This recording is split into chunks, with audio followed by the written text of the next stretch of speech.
Chapter 93. Great Philanthropist. He knew that it was normal for such a thing to happen in this chaotic world. The problem was that since he had encountered it, should he continue to watch without any action? After thinking for a while, he rolled his eyes and pointed above his head. Look, there's an immortal in the sky. Some people were attracted and looked up in a daze. The people who approached the old man's corpse had food in their eyes and seemed to be uninterested. Someone muttered, "What's there to see about immortals? It's these immortals who caused me to leave my hometown.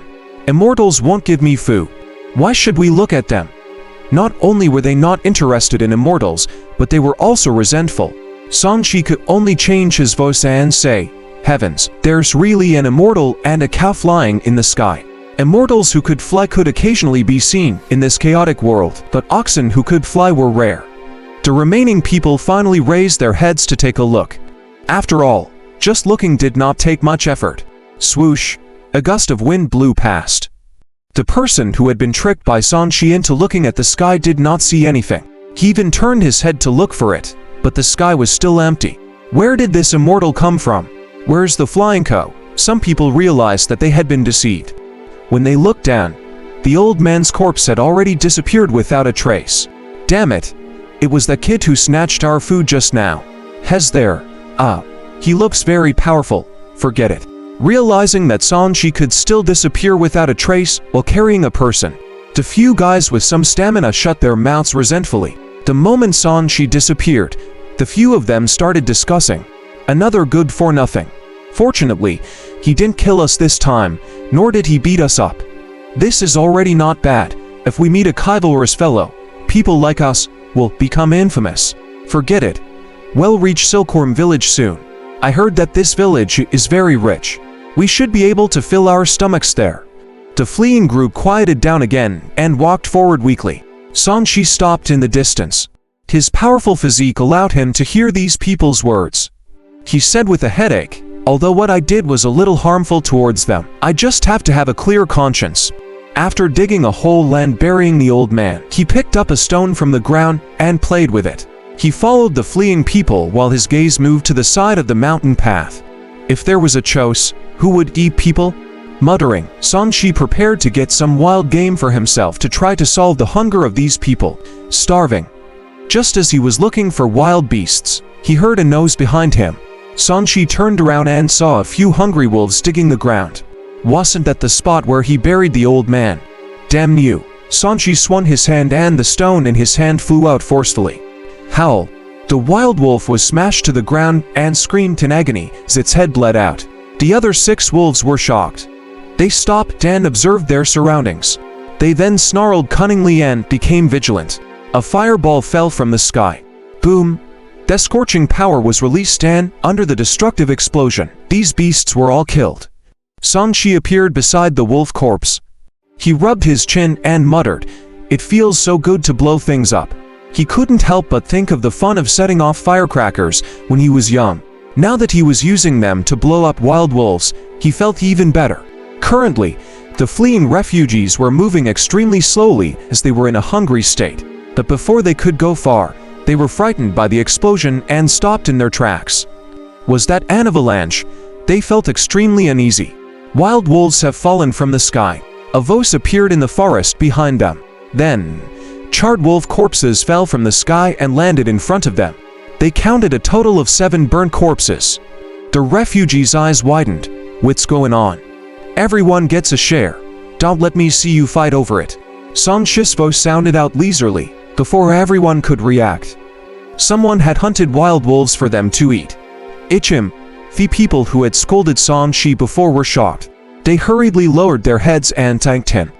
"Thank you, hero." Then, they swarmed forward and began to prepare the wolf corpses for consumption. Sanchi saw some people drinking the wolf's blood directly and frowned slightly.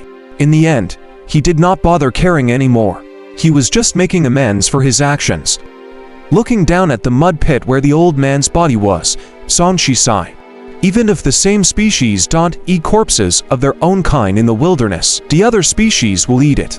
The best way is to cremate these corpses. Sanchi smiled awkwardly and dubbed the old man out again. The fireball he generated turned it into ashes. Only then did Sanchi leave. Oh no!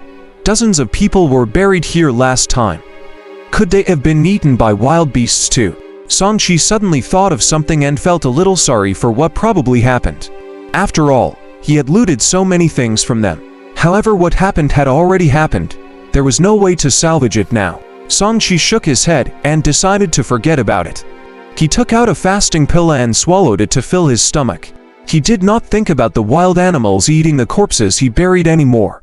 He felt that the wild animals nearby had probably eaten humans before. Upon thinking this, he felt a little disgusted and lost his appetite immediately. This fasting pill tastes really bad. Songshi savored the taste of the fasting pill. It was even worse than the so-called army ration biscuits. He could only go to the village ahead to take a look to see if there was any food that could satisfy his hunger. With him intimidating them, the refugees on the way did not dare to fight too much, and all of them more or less obtained some wolf meat.